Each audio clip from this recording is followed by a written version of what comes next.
জানো তো, বাঁ হাতের মধ্যে কিন্তু স্পিরিচুয়াল পাওয়ার থাকে। এটা তোমরা ডান হাত দেখছো, কিন্তু আসলে কিন্তু এটা বাঁ হাত। তো বাঁ হাতের মধ্যে কিন্তু স্পিরিচুয়াল পাওয়ার থাকে।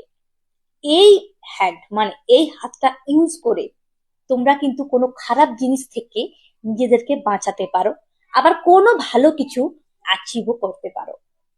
তো তোমরা যেটা করবে, মনে করো তোমরা কোথাও গেছো বেড়াতে বা কোনো কাজে, সেখানে কোনো আননোন ব্যক্তি তোমাকে কোনো গিফট দিচ্ছে, তোমার কিন্তু সেটা ভালো লাগছে না। কেন কি? তুমি তাকে চেনো না, বা তোমার অন্তরের ফিল হচ্ছে যেটা ঠিক হচ্ছে না। বা তোমাকে কোনো একটা জিনিস দিচ্ছে, তোমার নিতেই ভালো লাগছে না। বা মনে করো তোমাকে কেউ হিংসে করে, তোমার জানা ব্যক্তি, কিন্তু তুমি জানো এই হিংসে করে, এর কাছে কোনো জিনিস নেওয়াটা ঠিক নয়, কিন্তু সে তোমাকে কিছু দিচ্ছে, তখন তুমি তাকে নাও বলতে পারছো না। তখন তুমি কি করবে? যাই গিফট দিক না কেন, বাঁ হাতে করে নেবে।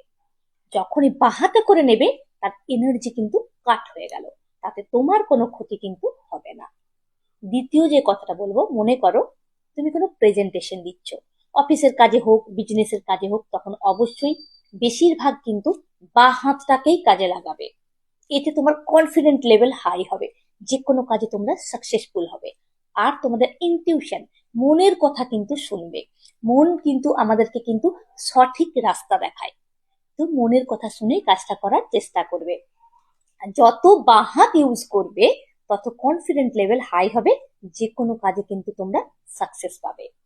তৃতীয় যে কথাটা বলবো, মনে করো তুমি কোনো কারো বাড়ি গেছো, বা কোনো অজানা জায়গাতে গেছো, সেখানে যে তোমার মন লাগছে না, ভালো লাগছে না, মনে হচ্ছে কোনো নেগেটিভ কিছু আছে।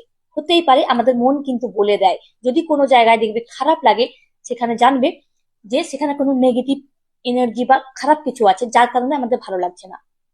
কিন্তু সেখানে তোমাকে যেতেই হবে, বা তুমি যে পড়েছো। তখন কি করবে? তখন যখন তোমাকে বসতে দেবে, তখন চেয়ার দিক, সোফা দিক, বেডে বসতে বলুক, তখন বাহাতে করে ক্লিন করে নেবে। বাহাতে যখনই ক্লিন করে নেবে, সেখানে নেগেটিভ এনার্জিস কিন্তু কাট হয়ে গেল, তোমার কোনো ক্ষতি হবে না। তো অবশ্যই এই টিপস গুলো মেনে চলার তোমরা চেষ্টা করবে। Thank you.